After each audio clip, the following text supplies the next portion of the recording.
后来乡亲啊，寒君啊降落，今仔日有较烧热，各地日时的温度拢有20度以上，也毋过爱注意哦。阴暗，阁有东北风要来，阁要变天咯。这个北部地区会开始来入雨，气温嘛小可降1、2度。明仔载暗到拜三上寒，空旷地区阁会出现13度的低温，高山嘛有机会来落雪。所以来拜六，阁有另外一波接近大陆冷气团强度的东北风会到位，这个气温会降到12度左右。这礼拜天气的变化真大，提前有心血管疾病乡亲爱特别注意。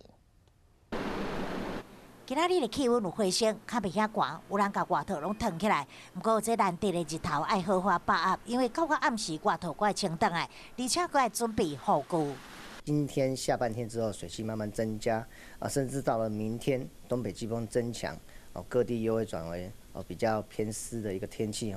尤其在北部跟东半部地区会有一些短暂雨的现象，所以感受还是比较偏湿凉一点。拜二开始落雨，气温嘛下降，中部以北高温20度，低温来到14到15度，南部变化无大，高温也有26度，低温是15到17度，东部高温22度，低温是15到17度。气象局预估上寒时阵伫拜二暗到拜三透早，高山也有机会落雪。虽然拜四日时会回升，但是到拜六，第二波更较强的东北季风报道有机会来到大陆冷气团的等级